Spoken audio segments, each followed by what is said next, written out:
What is going on, everyone? Anthony Drew Gary here, host of the How To Show, where we talk about optimizing life, money, and happiness one how-to at a time.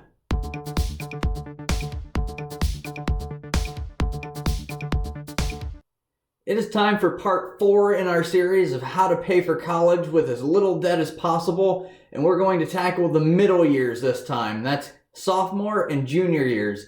And if you haven't seen the first 3 videos in this series, you can find the links in the video notes, and I'll also throw an overhead link to the playlist so that you can watch those videos in order. To quickly recap, we were originally looking at $95,000 for the cost of a 4-year education, but we've whittled that number down to around $34,000 so far. And that's around the average student loan debt that a person has when they graduate. But we don't want to be average. We want to owe as little as possible once we graduate. Everything in the earlier videos still applies to this point, and each year we can build upon what we've learned in the prior year. We're still living on a tight budget. We're still keeping our grades up to make sure that we're eligible for our merit scholarships. We've already won those, and we're going to try to look and find some more of them, and we're still striving to be efficient with our time. I want to mention that I'm not suggesting things that I wouldn't be willing to do myself. This isn't a do as I say and not as I do type of a video series. I was a resident assistant when I was in college, and although I only did it for 1 year, I had no debt for that year of school. And basically what I'm doing right now for this series is I'm writing the script of what I would do for all 4 years if I could do it over again. So it's time for sophomore year to start, and you've already become a resident assistant. And while being an RA, it's a good opportunity to meet every person that's on your floor and really to meet as many people around campus as you can. The chances are high that somebody that you meet while in college is going to have some level of impact in your life in the future, either through work, through friendships, or maybe even through marriage. So you want to meet as many people as you can while you're in college, and there's really no reason not to. While you're completing your RA job and your different tasks that you have, try to be as efficient with your time as you possibly can. Do as much homework during your RA time as you possibly can figure out how to do. For example, I know that most schools will have the resident assistant work the front desk of their living building for at least a handful of hours every week. And this is prime time to get some homework done if you can figure out your schedule accordingly.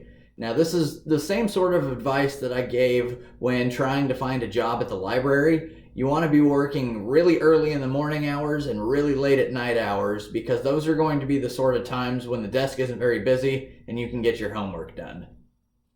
During these 2 years, it's important to find some way to bring in some extra revenue on top of being a resident assistant. I suspect that some schools will have some sorts of regulations that would preclude RAs from holding actual other jobs, but there's probably some way around this or some way to still make a side hustle work. You know, I'm talking about tutoring for high schoolers, driving for Uber, babysitting, buying things at Goodwill or TJ Maxx and then flipping them on eBay or Facebook Marketplace. This doesn't have to be a W-2 type of job in the traditional sense of working. I still think there might be some opportunities to be able to work while being an RA, while being a student, and while still having some fun in college. I promise you there can be time for all of these things, but you just have to be diligent with the time that you have. You may also want to touch base with your academic department. During school, I know a buddy of mine in our department worked for the associate dean of the College of Architecture, and he edited a book that the dean was working on. He was the one that put all the pages together and put the picture with the text, that sort of thing. And that was a job that he had that really wasn't published anywhere. It was just an opportunity that the associate dean needed a laborer, and I had a buddy that had those skills, and it worked well for everybody involved. So be creative when you look for those sorts of jobs. And again, I want to stress that I know it sounds daunting having all of these different responsibilities as a college student, but I promise you the experience can still be worthwhile and you can still have fun while you're doing it. I mentioned earlier that we're not going to forget the skills that we've learned so far. So stay on the lookout for additional merit scholarships or local scholarships. And more importantly, see if any of the scholarships you've won in the past are able to be eligible for renewal, because the easiest way to boost your scholarship winnings is to apply for one that you've already won before because you know you meet the requirements for it. It's entirely feasible to land one of these types of scholarships each year you're in school. Remember, scholarships multiply scholarships. I haven't spent a whole lot of time in this series specifically talking about going to class, and this little blurb isn't going to make me sound any better here. If you're taking a class and you don't feel like you're getting as much value from it as maybe some of your other classes, let's say that you find out that the industry you're interested in is holding a professional organization, and you could have the choice between going to that organization's trade event or going to that class that you're not getting a lot of value out of. I would recommend going to the organization's event.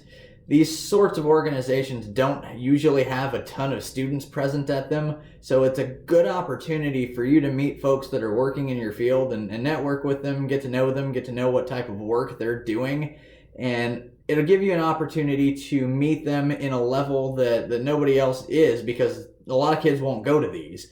So you want to start to form your network and start to save business cards, save contact information, and get yourself a pool of contacts that could be useful when you're looking for internships, looking for jobs, or even looking for advice as you continue on your path through college. Next, we're going to look at landing an internship. Now, most schools will have some version of a spring break where usually about 2 months before the school year is over, you'll get 1 week off. And while many students are hitting the beach during this week, I'd recommend calling this your internship tour. You want to use the month before spring break to identify as many companies as you can that you think you might be interested in working for, either full-time one day or to just intern and experience them. And you want to start to build your connections to those companies. I would recommend using LinkedIn here. This is the social networking platform specifically for the workplace. And if you don't have a LinkedIn profile, I recommend that you make one upon watching this. You can either set it up as resident assistant at some university as your title, or just set it up as student at some university as your title. And now, having the courage to ask industry professionals to connect with you can be daunting, but this is the easiest point in your life to connect with strangers, really, in such a way that you can do it without feeling intimidating or bashful about it. This is your chance to make an impression on folks that you don't yet know but you want to know, and find out what they're doing, how they're doing it, if they like it, and to find out if you might like it too. Once you've identified the top 10 or 15 companies that you're interested in, use the LinkedIn messaging feature to find people working there and see if they may be interested in hosting you in their offices over spring break, and to get a better understanding of what they do. And I recommend do not immediately ask them if their company is hiring until you've met them in person and gotten a feel for their office and whether or not that would be the type of place that you could see yourself working. Now, while you're walking around these offices, find out if the people are happy. You can generally look around and tell, but just really take it all in and see if this is the type of place that you could see yourself working. Now, I recommend talking to 10 to 15 of these, because ultimately not all of them are going to say yes to you. Ideally, you want to try to have 5 of these companies host you during your internship tour so that you have something to do each day, and start to build your network of companies in your field that you might be interested in working with one day. Once your internship tour is over and you're back to school to finish out your semester, be sure to follow up with the people that you met with. I recommend using some sort of handwritten thank you note, and I'll link to another video that I made up above so that you can have some ideas on how to do this in a cost-effective way. The key strategy to everything we're talking about here is to be front of mind when companies decide that they're going to bring on some help for the summer. It's possible that your college may have an internship fair or a career fair, but you don't want to rely on those. You want to be memorable to these companies because you went above and beyond and you made a presence in their workplace and you made the effort to connect with them rather than some sort of job fair where they're making just as much of an effort to connect to you. The end goal for the internship tour is to find an internship or some sort of a summer job that'll allow you to make as much money as you can during that summer. And by the end of sophomore or junior year, you're theoretically at least halfway done with your academic program. And so hopefully you've gained some skills throughout the college experience so far that would allow you to add some value to one of these companies in such a way that'll hopefully allow you to make more money than you've ever made as a high schooler or early college student. Since this video covers both sophomore and junior years, this is a repeatable process. Go through this internship tour both sophomore and junior year, and unless you completely hit it off with your employer during your sophomore internship, I would recommend trying to find a different company to work for junior year. It'll give you another experience with a different company, and you'll ultimately get an even better idea of what you do and do not like about workplaces. If you happen to find an internship that is away from wherever you call your hometown, you'll need a place to stay during this summer. And rather than trying to find an apartment of your own, I would recommend looking for rooms to rent so that you only have to pay as little as possible for rent during that summer. This is often referred to as house hacking in the real estate investing world. It's a newer phenomenon where someone will buy a 2, 3, 4 bedroom house and they'll live in one of the rooms and rent out the open rooms in the house. And this is probably going to be the cheapest way to live for a summer while you're living somewhere you don't know and you're not familiar with, you don't have any other place to stay. I'd recommend checking it out to see if there are opportunities in your area where this might work. While you're working these summer internships, if you have the opportunity to work overtime, I recommend you take it and take as much of it as you can get.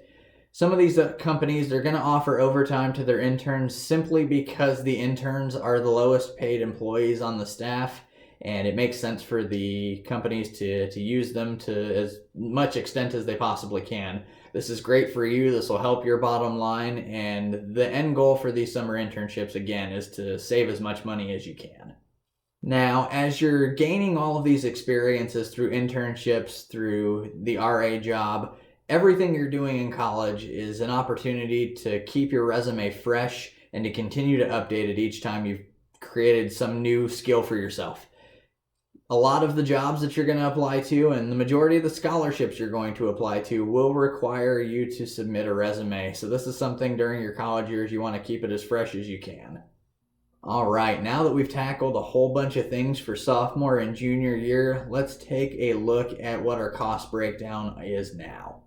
As usual, when we're looking at one of these charts, we're only looking at the yellow cells for things that have changed relative to the information for this video. Everything that we've talked about in the previous video still applies and is still in there.